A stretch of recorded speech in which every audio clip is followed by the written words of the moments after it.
الحمد لله الذي وفقنا لما يحب ويرضى فاجعل آخرتنا خيرا من الأولى والصلاة والسلام على أشرف الأنبياء والمرسلين محمد مصطفى صلى الله عليه وسلم وعلى آله وأصحابه وأهل بيته أجمعين أما بعد فأعوذ بالله من الشيطان الرجيم بسم الله الرحمن الرحيم إن الذين يحبون أن تشيع الفاحشة في الذين آمنوا لهم عذاب أليم في الدنيا والآخرة والله يعلم وأنتم لا تعلمون صدق الله العظيم. وقال نبينا محمد صلى الله عليه وسلم كفى بالمرء كذبا أن يحدث كل ما سمع أو كما قال عليه الصلاة والسلام. சர்வ புகழும் புகழ்ச்சியும் எம்மை படைத்து பரிபாலிக்கும் ஏகநாயன் அல்லாஹ் ஒருவனுக்கே உரியனே. அவன் தனித்தவன், இணை துணை அற்றவன் என்பதாக சாட்சி பகருகின்றேன். அவனது சலாத்தும் சலாமும் இம்முயிரிலும் மேலான முஹம்மது முஸ்தபா ஸல்லல்லாஹு அலைஹி வஸல்லம் அவர்கள் மீதும் அவர்களது வாழ்க்கை வழிமுறைகளை எல்லா சந்தர்ப்பங்களிலும் அணுவணுவாக பின்பற்றி நடந்த உத்தம சஹாபாக்கள், அவர்களை துயர்ந்த தாபிஊன்கள், அவர்களை அடுத்து வந்த தபா தாபிஈன்கள், நல்லவர்கள் நம்மவர்கள் அனைவர்கள் மீதும் அல்லாஹ்வின் ரஹ்மத்தும் மக்ஃபிரத்தும் என்றென்றும் உண்டாவதாக. அல்லாஹ்வின் மாளிகையில் இஅ்திகாஃப் நிய்யத்துடன் அமர்ந்திருக்கும் அல்லாஹ்வின் நல்லடியார்களே, மதிப்புக்குரிய இஸ்லாமிய சகோதரர்களே, எல்லா சந்தர்ப்பங்களிலும் எல்லா சூழ்நிலைகளிலும் உள்ளும் புறமும் அல்லாஹ் ஒருவனை அஞ்சி நடந்து கொள்ளுமாறு எமது தனிமையிலும் கூட்டு வாழ்விலும் இரகசியத்திலும் பரஹசியத்திலும் இருளிலும் பகலிலும் கடலிலும் கரையிலும் ஆகாயத்திலும் வியாபார ஸ்தலங்களிலும் வீதிகளிலும் எல்லா சந்தர்ப்பங்களிலும் படைத்தவன் அல்லாஹ் எம்மை பார்த்து கொண்டிருக்கின்றான் என்கின்ற இறையச்சத்துடன் வாழுமாறு முதற்கண் அடியேனுக்கும் அடுத்ததாக உங்களுக்கும் தக்வாவை கொண்டு இறையச்சத்தை கொண்டு நான் வசியத்து செய்து கொள்கின்றேன். இத்தகுல்லாஹ். அல்லாஹ்வின் நல்லடியார்களே, படைத்தவன் அல்லாஹ் ரப்புல் இஸ்ஸத் சுப்ஹானஹு வ தஆலா இந்த உலகத்தை படைத்தது முதல் காலத்துக்கு காலம் பல வகையான மாற்றங்களையும் முன்னேற்றங்களையும் வளர்ச்சிகளையும் ஏற்படுத்தி கொண்டிருக்கின்றான். உலகத்தில் மாற்றம் என்பது, வளர்ச்சி என்பது தவிர்க்க முடியாத காலத்தின் தேவையான ஒரு விடயமாக இருந்து கொண்டிருக்கின்றது. மதிப்புக்குரியவர்களே, மாற்றம் என்கின்ற ஒன்று மாத்திரம்தான் உலகத்தில் மாறாத விடயமாக கால வெள்ளோட்டத்தில் நாம் பார்த்து கொண்டிருக்கின்றோம். படைத்தவன் அல்லாஹ் ரப்புல் இஸ்ஸத் சுப்ஹானஹு வ தஆலா நபி ஆதம் அலைஹிஸ்ஸலாம் அவர்களை படைத்த போது உலகத்தில் மிக பெரும் பொருட்களுடைய பேர்கள், வளர்ச்சிகள், அதனது அடிப்படை விடயங்கள், அவைகளது பேர்கள் என்று அல்லாஹ் நபி ஆதம் அலைஹிஸ்ஸலாம் அவர்களை படைக்கின்ற போது அவர்களுக்கு கற்றுக் கொடுக்கின்றார். வஅல்லம ஆதமல் அஸ்மாஅ குல்லஹா. நபி ஆதம் அலைஹிஸ்ஸலாம் அவர்களை படைத்த போது நாம் உலகத்தில் உள்ள அனைத்து வஸ்துக்களது பெயர்களையும் நாம் கற்றுக் கொடுத்தோம் என்று அல் குர்ஆன் சொல்லுகின்றது. சும்ம அரதஹும் அலல் மலாயிகா.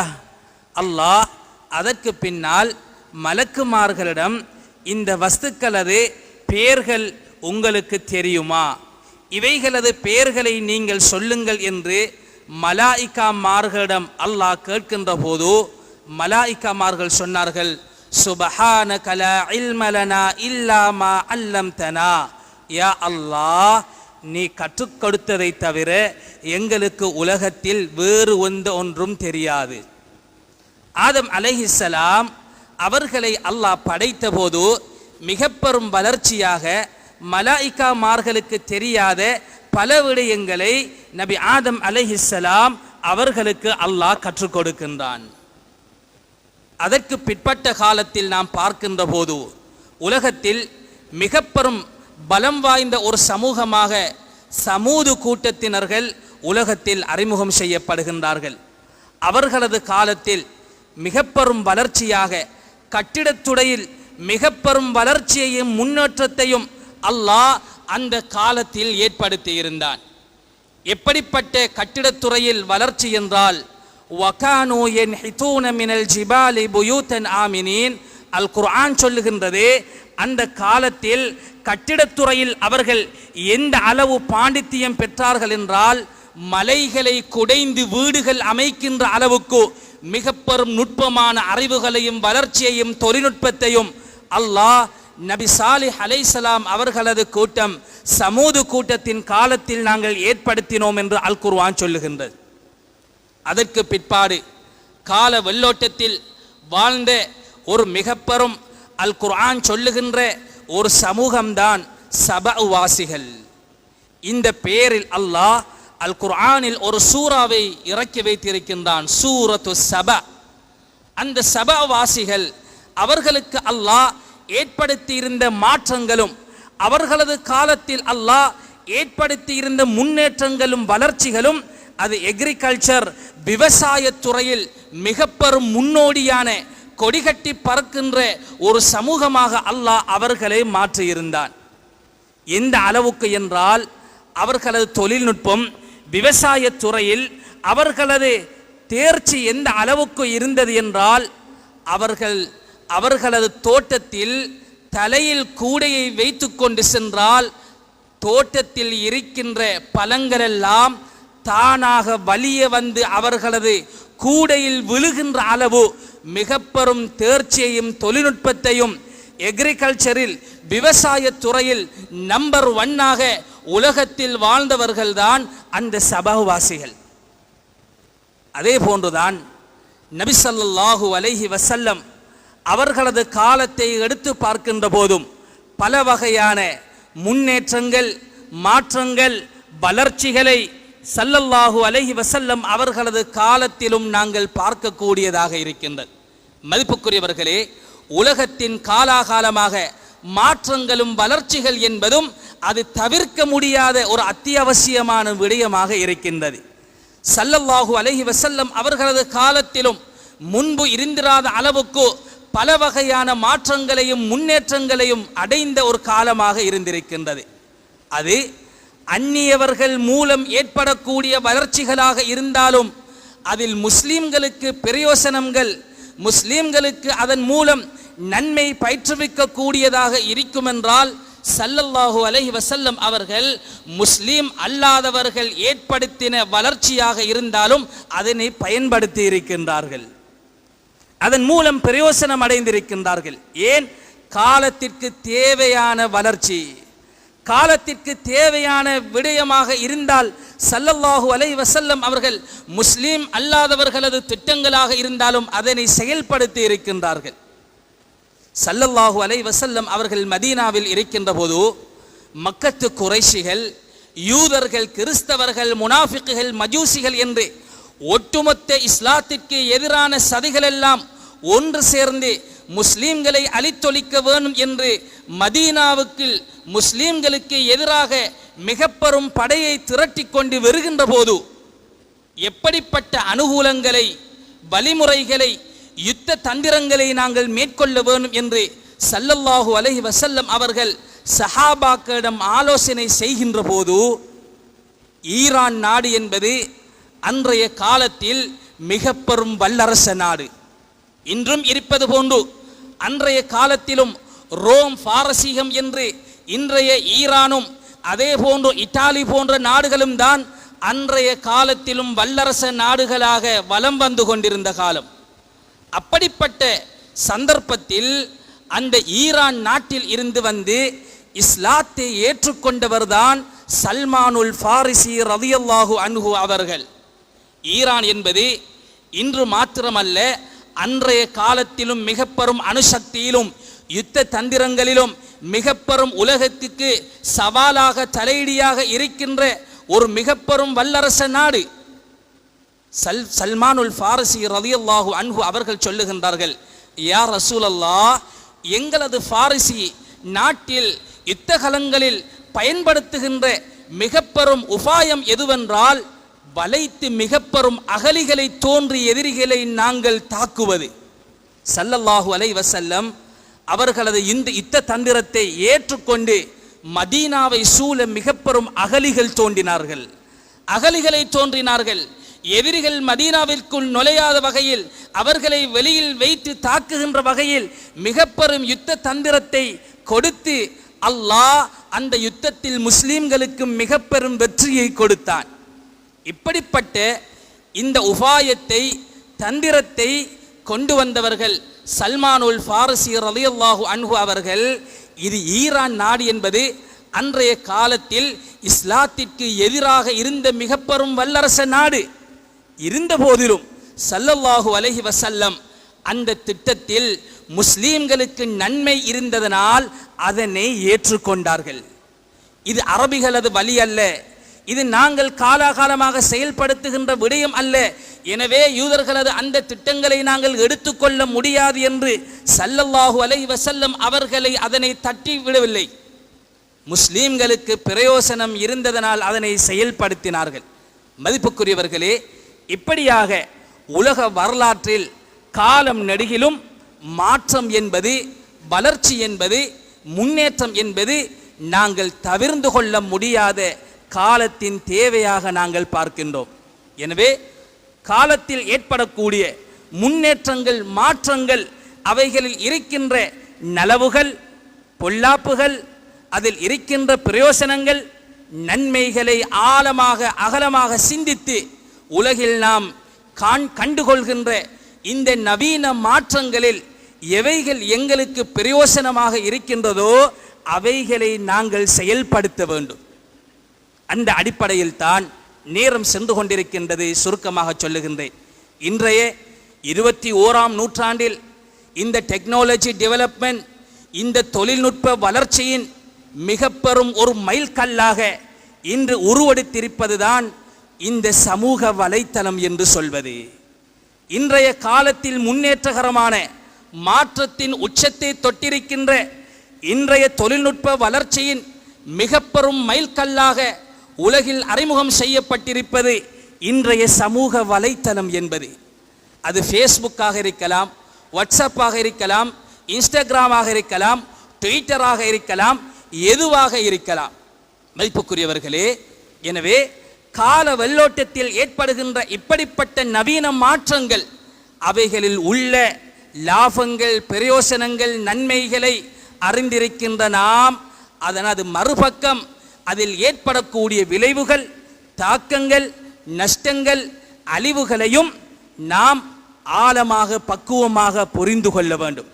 மதிப்புக்குரியவர்களே, எனவே சமூக வலைத்தளங்களை இன்று காலத்தின் தேவையாக, காலத்தின் மிக பெரும் இறுக்கமான நெருக்கடிக்குள் சிக்கொண்டிருக்கின்ற நாம் அவைகளை தவிர்ந்து கொள்வது என்பது அது மிக பெரும் பிற்போக்குவாதமாக, உலகத்தை விட்டும் எங்களை தனிமைப்படுத்தக்கூடிய ஒரு செயல்பாடாக நாம் இன்று பார்க்கின்ற அளவு இன்று இந்த சமூகத்துடன் ஒட்டுண்ணியாக இருக்கின்ற ஒரு விடயமாக இன்றைய சமூக வலைத்தளங்களை நாங்கள் பார்க்கலாம். எனவே அதனது லாபங்கள், பிரயோசனங்கள், நன்மைகள், தீமைகள் அனைத்தையும் நாங்கள் ஆழமாக புரிந்து கொள்ள வேண்டும். இன்றைய சமூக வலைத்தளம் என்பது ஒரு கத்தியை போன்றது. அந்த கத்தியின் மூலமாக ஒரு மனிதனை கொலை செய்து பாவத்திற்கும் துணை போகலாம். அதே கத்தியின் மூலம் ஹஜ்ஜு பெருநாளுடைய தினத்தில் குர்பானி கொடுத்து அல்லாவின் நெருக்கத்தையும் அடைந்து கொள்ளலாம். மதிப்புக்குரியவர்களே, சமூக வலைத்தளம் என்பதும் இது போன்றுதான். இதனை முறையாக இஸ்லாம் சொல்லுகின்ற பிரகாரம் அதனை பயன்படுத்தி அல்லாவின் நெருக்கத்தையும் பெற்றுக்கொள்ளலாம். அதற்கு மாற்றமாக பாவமான விடயங்களில் ஈடுபடுத்தி எம்மை அழிவுக்கும் நாளை மறுமையில் மிக பெரும் தண்டனைக்கும் உட்பட்ட ஒரு மனிதனாகவும் எங்களை ஆக்கிக் கொள்ளலாம். மதிப்புக்குரியவர்களே, இன்று சமூக வலைத்தளங்கள் என்பது இன்று எங்களது கைகளில் தவளக்கூடிய, நாம் அதிகமாக எங்களது குழந்தைகளை தூக்குவதை விடவும், எங்களது மனைவி மக்களுடன் நெருங்கி பழகுவதை விடவும், இன்று உறக்கத்தில் இருந்து கண் விழித்தது முதல் எங்களுக்கு உறக்கத்தை கொண்டு வரக்கூடிய தாலாட்டு பாட்டாக இருக்கின்ற வரை இன்றைய சமூக வலைத்தளங்கள் தான் எங்களுடன் மிக பெரும் நெருக்கத்தை உண்டு பண்ணி இருக்கின்றது. எனவே இதில் உள்ள தீங்குகளை மாத்திரம் நாம் பார்த்துவிட்டு இது முற்றுமுழுதாக ஹராம் என்று சொல்லிவிட முடியாது. இன்றைய சமூக வலைத்தளங்களை இதனை முழுமையாக தவிர்ந்து கொள்ள வேண்டும். இது ஹராம் என்று எம்மால் கூற முடியாத அளவு இன்று சமூகத்தில் இது ஒரு வகையில் தேவையான பிரயோசனத்தை ஏற்படுத்தக்கூடிய நன்மை பயிற்றுவிக்கக்கூடிய விடயமாகவும் பார்க்கப்படுகின்ற மதிப்புக்குரியவர்களே, இன்று சாதாரணமாக ஒரு நாளைக்கு பல இலட்சக்கணக்கான இணையதளங்கள், வெப்சைட்டுகள், ஃபேஸ்புக் ஐடிகள் அது திறக்கப்படுகின்றன. அதே போன்றுதான் இன்று பல வகையான முறையில் இன்ஸ்டாகிராம்கள் மூலமாக சாதாரணமாக உலகத்தில் ஒரு நாளைக்கு 70 லட்சம் போட்டோக்கள் ஷேர் பண்ணப்படுகின்றன. அதே போன்றுதான் பல மில்லியன் கணக்கான ட்விட்டர்கள் ஷேர் பண்ணப்படுத்தப்படுகின்றன. இப்படிப்பட்ட இந்த காலத்தில் இந்த சமூக வலைத்தளங்களை எப்படி நாம் பிரயோசனமாக பயன்படுத்த முடியும்? எங்களுக்கு நன்மையை ஏற்படுத்தக்கூடிய முறையில் எப்படி நாங்கள் இதனை ஆக்கிக் கொள்ள வேண்டும்? கவலை என்னவென்றால், அண்மையில் ஏற்படுத்தப்பட்ட ஒரு ஆய்வின் முடிவு, உலகத்தில் சமூக வலைத்தளங்களை பயன்படுத்துபவர்களில் 0.007% தான் இதனை நன்மைக்கு பயன்படுத்துகின்றார்கள். 1% கூட இந்த சமூக வலைத்தளங்களை இன்று மொத்தமாக நாம் பார்க்கின்ற போது, உலக சனத்தொகையில் பார்க்கின்ற போது நன்மைக்கு பயன்படுத்துவர்கள் 1% கூட கிடையாது. எனவே மதிப்புக்குரியவர்களே, இன்றைய காலத்தில் உண்மையில் எங்களால் அவைகளை முற்று முழுதாக ஒதுக்கி வாழ முடியாது.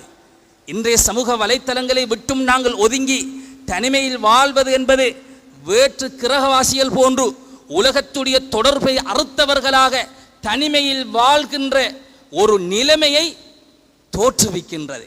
அந்த அளவு இன்றைய சமூக வலைத்தளங்கள் எங்களது வாழ்வில் பாரிய அளவு தாக்கத்தை செலுத்தி இருக்கின்றன. எனவே மதிப்புக்குரியவர்களே, இஸ்லாம் இந்த சமூக வலைத்தளங்களை பயன்படுத்துகின்ற போது எங்களுக்கு எப்படிப்பட்ட வழிகாட்டல்களை தருகின்றது, எப்படிப்பட்ட கைடன்ஸ்களை காட்டுகின்றது, எப்படிப்பட்ட வரையறைக்குள் எங்களை நின்று கொண்டு அதனை பயன்படுத்துமாறு சொல்லுகின்றது என்கின்ற விடயத்தை நாம் ஒவ்வொருவரும் புரிந்து கொள்ள வேண்டும். ஸல்லல்லாஹு அலைஹி வஸல்லம் சஹாபாக்களை பார்த்து சொன்னார்கள், இய்யாக்கும் வல் ஜுலூஸ ஃபித் துருகாத், நீங்கள் பாதைகளில் உட்கார்ந்து கொண்டு பேசிக்கொண்டிருப்பதை நான் எச்சரிக்கின்றேன். நீங்கள் பாதைகளில் உட்கார்ந்து கொண்டு அடுத்தவர்களுக்கு இடையூறாக உட்கார வேண்டாம் என்று சொன்னார்கள். சஹாபாக்கள் சொன்னார்கள், மாலனா மின் மஜாலிசினா வுத்துன், யா ரசூலல்லாஹ், எங்களுக்கு பாதையில் உட்காருவரை தவிர வேறு எந்த ஒரு வழியும் கிடையாது. நாம் பாதையில் உட்கார்ந்து பேசிக்கொண்டிருப்பது எங்களுக்கு மிகவும் தேவையான ஒரு அவசியமான விடயமாக இருக்கின்றது. ஸல்லல்லாஹு அலைஹி வஸல்லம் சொன்னார்கள், ஃபஇன் அபைத்தும் இல்லல் ஜுலூஸ், உங்களுக்கு வேறு வழி கிடையாது, நீங்கள் கட்டாயம் பாதையில் உட்கார்ந்து கொண்டுதான் இருக்க வேண்டும், பாதையில் உட்கார்ந்து கொண்டு பேச வேண்டும் என்ற நிலைமை உங்களுக்கு ஏற்பட்டால், ஃபஅது தரீக ஹக்கஹு, பாதையின் உரிமைகளை நீங்கள் கொடுத்து கொள்ளுங்கள், பாதைக்கு செலுத்த வேண்டிய கடமைகளை நீங்கள் செய்து கொள்ளுங்கள் என்று சொன்னார்கள். இன்றைய ஃபுகஹாக்கள், உலமாக்கள் சொல்லுகின்றார்கள், இதுதான் சமூக வலைத்தளங்களை பயன்படுத்துவர்களுக்கும் சொல்லப்படுகின்ற வழிகாட்டல். சமூக வலைத்தளங்களை பயன்படுத்த வேண்டாம், அதில் நிறையவே தவறுகளும் பாவங்களும் இருக்கின்றது என்று தவிர்க்குமாறு நாங்கள் சொல்லுகின்ற போது என்ன சொல்வோம்? எப்படி எங்களால் ஃபேஸ்புக் பார்க்காமல் முடியும்? சமூக வலைத்தளங்களை பயன்படுத்தாமல் எங்களால் எப்படி இருக்க முடியும்? நாம் அவசியம் அதனை பயன்படுத்த வேண்டும். எங்களது விவகாரங்கள் அதனுடன் இணைக்கப்பட்டுள்ளது, அதனை தவிர்ந்தெடுப்பது அசாத்தியம் என்று நாங்கள் சொல்லுகின்ற போது ஃபஅது தரீக ஹக்கஹு, அதனது முறைகளை நாங்கள் பேணி அதனை நாங்கள் பாவித்துக் கொள்ள வேண்டும். ஸல்லல்லாஹு அலைஹி வஸல்லம் அந்த சஹாபாக்களை பார்த்து சொன்னார்கள், பாதையின் முதலாவது கடமை என்னவென்றால் கல்லுல் பஸர், நீங்கள் பார்வையை தாழ்த்திக் கொள்ள வேண்டும். இதுதான் சமூக வலைத்தளங்களை பயன்படுத்துவர்களுக்கு இஸ்லாம் சொல்லுகின்ற முதலாவது வழிகாட்டல். எப்படி ஒரு அந்நிய பெண்ணை, ஒரு விபச்சாரத்தை, ஒரு ஆபாசமான காட்சியை நேரடியாக கண்ணால் பார்ப்பது ஹராமோ, எங்களது மொபைல் போன்களில் ஸ்கிரீனில் பார்ப்பதும் அதே போன்று ஹராமான விடயம்தான். அல் ஐனானி தஸ்னியான், ஸல்லல்லாஹு அலைஹி வஸல்லம் சொன்னார்கள், உங்களது 2 கண்களும் விபச்சாரம் செய்கின்றன. ஜினாஹுமா அன்-நظர், கண்ணின் விபச்சாரம் ஹராத்தை பார்ப்பது என்று சொன்னார்கள். எப்படி நேரடியாக அந்நிய பெண்களை ஆபாசமான காட்சிகளை பார்ப்பது ஹராமோ, எங்களது மொபைல் போன்களில் சமூக வலைத்தளங்களில் அவைகளை பார்வையிடுவதும் ஹராமான விடயம், மிக கவலையான விடயம். அண்மையில் ஏற்படுத்தப்பட்ட ஒரு புள்ளி விவரத்தின் அடிப்படையில் எங்களது நாடு உலகத்தில் மோசமான வெப்சைட்டுகளை, இணையதளங்களின் மூலமாக மோசமான காட்சிகளை பார்க்கின்ற பட்டியலில் எங்களது நாடு சில வருடங்களின் முன்பு முதலிடத்தை பிடித்திருந்தது. பயங்கரமான நிலைமை மதிப்புக்குரியவர்களே. எனவே முதலாவதாக எங்களது பார்வைகளை நாங்கள் தாழ்த்தி கொள்ள வேண்டும். எங்களது பார்வைகளை, மொபைல் போன்களை பார்க்கின்ற போதும் அந்நிய காட்சிகளை பார்ப்பதும் ஹராம் என்கின்ற ஒரு விடயத்தை புரிந்து கொள்ளவன். இரண்டாவது, தர்குல் அதா. ஸல்லல்லாஹு அலைஹி வஸல்லம் சொன்னார்கள், பாதையில் நீங்கள் உட்கார்ந்து கொண்டிருந்தால் செல்கின்ற போய் வருகின்ற மனிதர்களுக்கு நீங்கள் இடையூறாக அமைந்து விட வேண்டாம், அவர்களுக்கு நோவினை கொடுக்க வேண்டாம், அடுத்தவர்களுக்கு தொந்தரவு செய்ய வேண்டாம். இதுதான் சமூக வலைத்தளங்களை பயன்படுத்துவர்களுக்கு இஸ்லாம் சொல்லுகின்ற 2வது வழிகாட்டல். அடுத்தவர்களை ஏசுவதும் விமர்சிப்பதும் பதிவுகள் இடுவதும் இது பகிரங்கமான ஹராமாக இருக்கின்றது. நாளை மறுமையில் எங்களது நன்மைகளை அழித்துவிடக்கூடிய ஒரு மிக பெரும் பாவமாக நாங்கள் இதனை பார்க்க வேண்டும். மலை போன்று அமல் செய்து கொண்டு வருவார். ஸல்லல்லாஹு அலைஹி வஸல்லம் சொன்னார்கள், ஆக பெரும் பங்கரோத்காரன் யார் என்று சொன்னால், நாளை மறுமையில் பங்கரோத்து அடைகின்ற மனிதன் யார் என்று சொன்னால் மலை போன்று அமல் கொண்டு வருவான். எல்லோரும் நினைப்பார்கள் இவன் சொர்க்கவாதி என்று. ஆனால் இவனை அல்லாஹ் சொர்க்கத்திற்கு செல்லுமாறு சொல்லுகின்ற போது ஒரு மனிதன் வந்து சொல்லுவார், யா அல்லாஹ் ஷதமனி ஹாதா, இவன் எனக்கு ஏசினான், இவன் என்னை பற்றி சமூக வலைத்தளங்களில் தவறான செய்திகளை பரப்பினான், எனது மானம் மரியாதையில் கை வைத்தான், எனது உரிமைகளை மீறினான், அவதூறுகளை பரப்பினான். இப்படி ஒவ்வொருவராக இவரை பற்றி முறையீடு செய்கின்ற போது இவரது நன்மைகளை அல்லாஹ் பரிகாரமாக மாற்று வழியாக பாதிக்கப்பட்டவர்களுக்கு கொடுத்து மலை போன்று நன்மை கொண்டு வந்தவர் எந்த ஒரு நன்மையும் இல்லாமல் அடுத்தவர்களது பாவங்களை சுமந்து கொண்டு நரகம் செல்வார் என்று சொன்னார்கள். மதிப்புக்குரியவர்களே, எனவே அடுத்தவர்களுக்கு நோவினை தொந்தரவு கொடுக்கின்ற விடயத்தை நாங்கள் தவிர்ந்து கொள்ளவர். இன்றைய சமூக வலைத்தளங்களில் பாவம் என்பது சாதாரணமாக மாறியிருக்கின்றது. அடுத்தவர்களது குறைகளை ஏசுவது, அடுத்தவர்களை விமர்சிப்பது, அவதூறுகளை பரப்புவது, அடுத்தவர்களது உரிமைகளை கை வைப்பது, அடுத்தவர்களது மானம் மரியாதையை போக்கின்ற விடயத்தில் அதிலேயே மிக பெரும் ஆர்வம் கொண்டு இன்று விடிந்தால் சிலர்களுக்கு அடுத்தவர்களை நோண்டாமல், அடுத்தவர்களது இறைச்சிகளை புசிக்காமல், அடுத்தவர்களது குறைகளை பேசாமல் இருப்பது என்பது அவருக்கு நெருப்புக்கு மேலால் நடப்பது போன்று. யாரையாவது ஒரு மனிதனுடைய குறைகளை பேச வேண்டும், யாராவது ஒரு மனிதனுடைய விடயத்தை எழுத வேண்டும், யாராவது ஒரு மனிதனுடைய 3ஆம் நபருடைய விடயத்தில் மூக்கை நுழைவிக்க வேண்டும். மிக மோசமான பாவம். அல் குர்ஆன் சொல்லுகின்றது, இன்னல்லதீன யுஹிப்பூன அன் தஷீஅல் ஃபாஹிஷா, யாரெல்லாம் அடுத்தவர்களது தவறுகளிலும் அடுத்தவர்களது குறைகளை பரப்புவதிலும் அவரூது செல்வதிலும் உறுதிப்படுத்தப்படாத தகவல்களை பரப்புவதிலும் யுஹிப்பூன ஆர்வம் கொண்டு ருசி கொண்டிருக்கின்றார்களோ, லஹும் அதாபுன் அலீமுன் ஃபித் துன்யா வல் ஆஹிரா, அவர்களை உலகத்திலும் ஏதாவது ஒரு வகையில் நாங்கள் சோதிப்போம், நாளை மறுமையிலும் அவர்களுக்கு தண்டனை இருக்கின்றது. மதிப்புக்குரியவர்களே, அடுத்தவர்களது விடயங்களை எழுதுவதற்கு விமர்சிப்பதற்காக அல்லாஹ் இந்த சமூக வலைத்தளம் என்கின்ற இந்த நியமத்தை தரவில்லை. மதிப்புக்குரியவர்களே, இது சாதாரணமான விடயம் அல்ல. ஒரு போஸ்ட் போடுகின்றோம், ஒரு பதிவிடுகின்றோம், அடுத்தவர்களது விடயங்களை சுட்டிக்காட்டி நாம் போடுகின்ற பதிவு, இது நாம் செய்கின்ற தவறை மாத்திரம் அல்ல, யாரெல்லாம் அதனை ஷேர் பண்ணுகின்றார்களோ, பரப்புகின்றார்களோ அவர்களது பாவங்களையும் சரிசமமாக நாங்கள் சுமந்து கொள்ள வேண்டும்.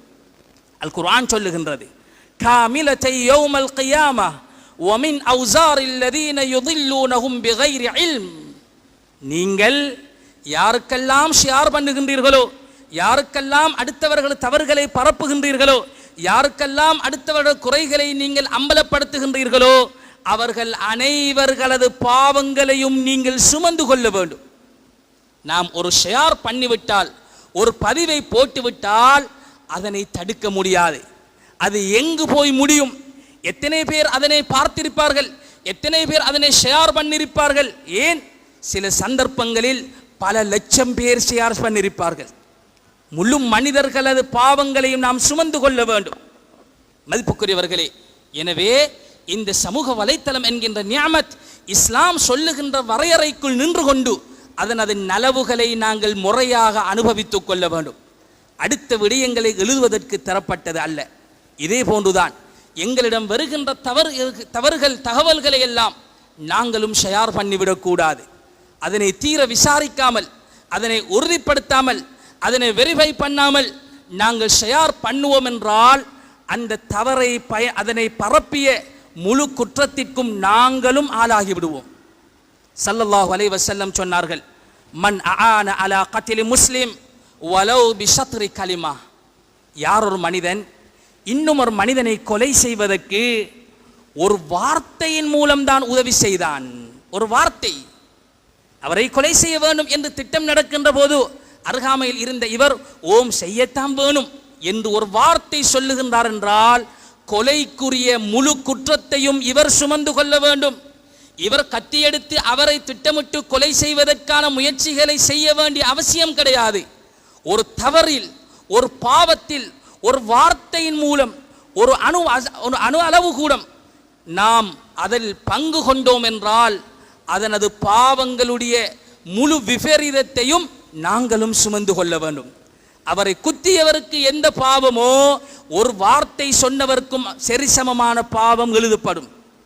அடுத்தவர்களது குறைகள், தவறுகள், விமர்சனங்கள் எழுதுபவர்களுக்கு எந்த அளவு பாவம் இருக்கின்றதோ அதே அளவு பாவத்தையும் தீமையையும் ஷேர் பண்ணியவர்களும் ஏற்றுக்கொள்ள வேண்டும். இது அல் குர்ஆனும் ஹதீஸும் சொல்லுகின்றது. மதிப்புக்குரியவர்களே, நல்ல பண்புகளை எடுத்துக்கொள்ள வேண்டும். அடுத்தவர்களது தவறுகள், பாவங்கள், குறைகள், விமர்சனங்கள் வருகின்ற போது நாம் அவைகள் இருந்து நல்ல வார்த்தைகளை சொல்லி நாங்கள் எம்மை பாதுகாத்துக் கொள்ள வேண்டும். ஆயிஷா ரலியல்லாஹு அன்ஹா, நபி ஸல்லல்லாஹு அலைஹி வஸல்லம் அவர்களது மனைவி விபச்சாரம் செய்து விட்டார்கள் என்று முனாஃபிகீகள், நயவஞ்சகர்கள் ஒரு வதந்தியை பரப்பி விட்டார்கள். சில சந்தர்ப்பங்களில் நல்லவர்களும் தவறுகள் செய்து விடலாம். சமூகத்தில் முக்கியமானவர்களும் இப்படிப்பட்ட விபரீதங்களில் உட்பட்டு விடலாம். இந்த முனாஃபிகீகள் பரப்பின கதையை சில நல்ல முஸ்லீம்கள், மிஸ்தஹ், ஹஸ்ஸான் இப்னு சாபித் ரலியல்லாஹு போன்ற சஹாபாக்களும் இந்த கதையை பரப்பி விட்டார்கள். பின்பு அல்லாஹ் சூரத்து நூருடைய வசனத்தை இறக்கி ஆயிஷா ரலியல்லாஹு அன்ஹா சுப்ஹானக ஹாதா புஹ்தானுன் அதீம், ஆயிஷா நிரபராதி, ஆயிஷா அவள் தூய்மையானவர் என்று அல்லாஹ் குர்ஆனுடைய வசனங்களை இறக்கி அவர்களை தூய்மைப்படுத்தி விட்டு அல்லாஹ் இந்த சஹாபாக்களை பார்த்து சொல்லுகின்றான், லௌலா இது சமிஅதுமூஹு, சஹாபாக்களே நீங்களும் அந்த வதந்தியை பரப்பி விட்டீர்களே, நீங்களும் அந்த மெசேஜை ஷேர் பண்ணி விட்டீர்களே, நீங்களும் அதில் பங்கு கொண்டீர்களே, நீங்கள் என்ன செய்திருக்க வேண்டும்? லௌலா இது சமிஅதுமூஹு, அந்த தகவல் உங்களிடம் வந்தபோது குல்தும், நீங்கள் என்ன சொல்லியிருக்க வேண்டும்? மா யகூனு லனா அன் நதகல்லம பிஹாதா, இதை பற்றி பேசுவதற்கு என்ன அதிகாரம் எங்களுக்கு இருக்கின்றது? இதனது உண்மையான பின்புலம் எங்களுக்கு தெரியாதே. அல்லாஹ் எவ்வளவு தூய்மையானவன், இது முன்பின் தெரியாத ஒரு விடயமே, நாம் இதனை எப்படி ஷேர் பண்ணுவது என்று நீங்கள் தவிர்ந்து கொண்டிருக்க வேண்டும். அல் குர்ஆன் வழிகாட்டுகின்றது.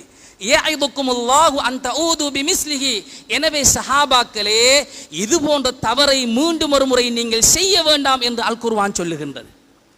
அல்லாஹ்வின் நல்லடியார்களே, எனவே நாம் அடுத்தவர்களது விடயங்கள் வருகின்ற போது நாங்கள் அவைகளை நல்ல வார்த்தைகளின் மூலம் நாங்கள் தவிர்ந்து கொள்ள வேண்டும்.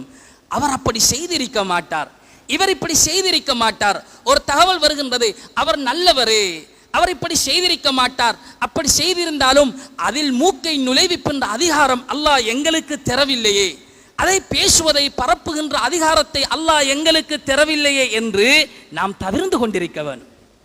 மதிப்புக்குரியவர்களே, எந்த ஒரு தகவல் வந்தாலும், எந்த ஒரு மெசேஜ் வந்தாலும் அதனை நாங்கள் வெரிஃபை பண்ண வேண்டும், உறுதிப்படுத்த வேண்டும், தீர விசாரிக்க வேண்டும். இல்லை என்றால் நாம் சில நேரம் வெரிஃபை பண்ணாமல் உறுதிப்படுத்தாமல் எடுக்கின்ற சில முடிவுகள் பிற்காலத்தில் சில நேரம் எங்களுக்கு பாரிய விளைவுகளை கொண்டு வந்து சேர்க்கலாம்.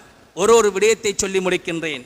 அல் குர்ஆன் சொல்லுகின்றது, இன் ஜாஅகும் ஃபாஸிகுன் பினபஇன் ஃபதபையனு, ஏ ஈமான் கொண்ட மக்களே, உங்களிடம் ஒரு செய்தி வந்தால் ஃபதபையனு, நீங்கள் அதனை வெரிஃபை பண்ணுங்கள், அதனை தீர விசாரியுங்கள், அதனை நீங்கள் உறுதிப்படுத்திக் கொள்ளுங்கள். இல்லை என்றால் சில முடிவுகள் எடுப்பீர்கள், கௌமம் பிஜஹாலா ஃபதுஸ்பிஹு அலா மா ஃபஅல்தும் நாதிமீன், சில வேளை நீங்கள் நினைத்ததற்கு மாற்றமாக நடந்திருக்கும், பிறகு கை செய்தப்படுவீர்கள். இந்த வசனம் இறங்கியதற்கு காரணம் என்னவென்றால், நபி ஸல்லல்லாஹு அலைஹி வஸல்லம் அவர்களது மனைவிமார்கள் ஒருவர்தான் ஜுவைரியா ரலியல்லாஹு அன்ஹா. அவர்களது தந்தை ஹாரிஸ் இப்னு திரார் பனு முஸ்தலக் கோத்திரத்தின் தலைவர். ஸல்லல்லாஹு அலைஹி வஸல்லம் அவர்களிடம் வந்து இஸ்லாத்தை ஏற்றுக்கொள்ளுகின்றார். ஸல்லல்லாஹு அலைஹி வஸல்லம் தொழுகையை, ஜகாத், ஹஜ்ஜுடைய விடயங்களை கற்றுக் கொடுக்கின்றார்கள். அந்த ஹாரிஸ் இப்னு திரார் சொல்லுகின்றார், யா ரசூலுல்லாஹ், நான் எனது கோத்திரத்திடம் சென்று அவர்களுக்கும் இஸ்லாத்தை சொல்லி அவர்களிடம் நான் ஜகாத்தை அறவிட்டு வைக்கின்றேன், நீங்கள் ஒரு நபரை அனுப்பி உரிய நேரத்தில் இந்த ஜகாத்தை நீங்கள் சேகரித்துக் கொள்ளுங்கள் என்று சொல்லுகின்றார். இந்த ஹாரிஸ் இப்னு திரார் அவரது கோத்திரத்திடம் வந்து இஸ்லாத்தை ஏற்றி வைக்கின்றார். எல்லோரும் இஸ்லாத்தை ஏற்றுக்கொள்கின்றார்கள். ஜகாத்துடைய விடயத்தை சொல்லுகின்றார். எல்லோரும் ஜகாத்தை கொடுப்பதற்கு தயாராக இருக்கின்றார்கள். எந்த அளவு என்றால், ஸல்லல்லாஹு அலைஹி வஸல்லம் ஜகாத்தை வசூலிக்கின்ற, அறவிடுகின்ற, சேகரிக்கின்ற ஒரு நபித்தோழரை அனுப்புவோம் என்று சொல்லி இருக்கின்றார். அவருடைய வருகையை எதிர்பார்த்து அந்த ஊர் மக்கள் ஒவ்வொரு நாளும் அதிகாலை ஊருடைய எல்லையில் அந்த தூதுவரை எதிர்பார்த்து கொண்டிருப்பார்கள். நாம் ஜகாத்தை கொடுக்க வேண்டும், ரசூலுல்லாஹ்வுடைய தூதுவர் வருவார் என்று அந்த மக்கள் மிக பெரும் வெல்கம் கொடுப்பதற்கு, வரவேற்பு கொடுப்பதற்கு ஒவ்வொரு நாள் காலையில் ஊர் எல்லையில் வருவார்கள். ஸல்லல்லாஹு அலைஹி வஸல்லம் வலீத் இப்னு உக்பா என்ற சஹாபியை அனுப்புகின்றார்கள். நீங்கள் பனு முஸ்தலக்கிடம் சென்று அவர்களது ஜகாத்தை அறவிட்டு வாருங்கள். இந்த வலீத் இப்னு உக்பா சென்று கொண்டிருக்கும் போது அவருக்கு ஒரு சிந்தனை வருகின்றது, இஸ்லாத்திற்கு முன்னால் எனக்கும் இந்த பனு முஸ்தலக் கோத்திரத்திற்கும் ஒரு பிரச்சினை நடந்திருக்கின்றது. அவருக்கு இஸ்லாத்திற்கு முன்பு அந்த கோத்திரத்துடன் ஒரு முரண்பாடு இருந்தது. இவர் அந்த ஊரை அடைகின்ற போது அந்த ஊர் மக்கள் வரவேற்பதற்கு எல்லோரும் ஒன்று சேர்ந்திருக்கின்றார்கள். இவர் நினைத்தார், ஓஹோ, இவர்கள் என்னை கொலை செய்வதற்கு எதிர்பார்த்து கொண்டிருக்கின்றார்கள், எனக்கும் அவர்களுக்கும் பிரச்சனை இருக்கின்றது, அதனை மனதில் வைத்துக் கொண்டு என்னை கொலை செய்வதற்கு ஊர் திரண்டிருக்கின்றார்கள் என்று நினைத்து இவர் ஓடோடி சென்று நபியுடன் வந்து சொன்னார், யா ரசூலல்லாஹ், நான் ஜகாத் அறவிடுவதற்கு சென்றேன், அவர்கள் என்னை கொலை செய்வதற்கு ஊரார் முழுவதும் திரண்டு வந்திருக்கின்றார்கள். ஸல்லல்லாஹு அலைஹி வஸல்லம் ஆத்திரம் அடைந்து, என்னுடைய தூதுவரை கொலை செய்வதற்காக இவர்கள் முனைந்திருக்கின்றார்கள். காலித் இப்னு வலீத் ரலியல்லாஹு அன்ஹுடைய தலைமையில் படையை தயார் செய்கின்றார்கள் அந்த ஊர்வாசியுடன் யுத்தம் செய்வதற்கு. ஊர் மக்கள் பார்க்கின்றார்கள், வந்தவர் ஏன் திரும்பி சென்று விட்டார். அந்த ஊர் மக்கள் வேகமாக வந்து நபி அவர்களிடம் சொன்னார்கள், யா ரசூலல்லாஹ், பல நாட்கள் இவரை எதிர்பார்த்து வரவேற்று ஜகாத்தை கொடுப்பதற்கு நாம் எதிர்பார்த்திருந்தோம், இவர் ஏனோ தெரியாது எங்களை கண்டவுடன் ஓடோடி சென்று விட்டார். இப்பொழுதுதான் உண்மை நிலைமை புரிகின்றது. மக்கள் எதிர்பார்த்தது ஜகாத்தை கொடுத்து வரவேற்பதற்கு, ஆனால் இவர் அதனை தவறாக புரிந்து தகவலை மாற்றி பரப்பினார். அங்கு யுத்தம் உருவாகக்கூடிய சூழ்நிலையே உருவாகியது. இந்த நேரம் தான் அல்லாஹ் வசனத்தை இறக்குகின்றான், இன்ஜாஅக்கும் ஃபாஸிகுன் பினபஇன் ஃபதபையனு, உங்களிடம் ஒரு தகவல் வந்தால் அதனை நீங்கள் வெரிஃபை பண்ணுங்கள், தீர விசாரியுங்கள். இல்லை என்றால் நீங்கள் யுத்தம் செய்திருந்தால் நிலைமை எப்படி இருந்திருக்கும்? புறவு கை சேதப்படுவீர்கள். இது போன்றுதான் சமூக வலைத்தளத்திலும், இது போன்றுதான் சமூக வலைத்தளங்களிலும் எத்தனையோ விஷயங்களை ஷேர் பண்ணுகின்றோம், கவலைப்படுவோம். ஏன் ஷேர் பண்ணினேன், ஏன் அப்டேட் பண்ணினேன், ஏன் இதனை பரப்பினேன்? நிலைமை அப்படி அல்ல, கை சேதப்படக்கூடிய நிலைமை உருவாகும். எனவே மதிப்புக்குரியவர்களே, எனவே இன்ற காலத்தில் இருக்கின்ற இந்த மிக பெரும் ஒரு சவாலான இந்த சமூக வலைத்தளங்களை இஸ்லாம் சொல்லுகின்ற முறைகளை பேணி பயன்படுத்தி அதில் உள்ள நலவுகளை அடைகின்ற கூட்டத்தில் வல்லவன் அல்லாஹ் நம் அனைவர்களையும் ஆக்கி அருள்வானாக. வ ஆகிரு தஅவானா அனில் ஹம்துலில்லாஹி ரப்பில் ஆலமீன்.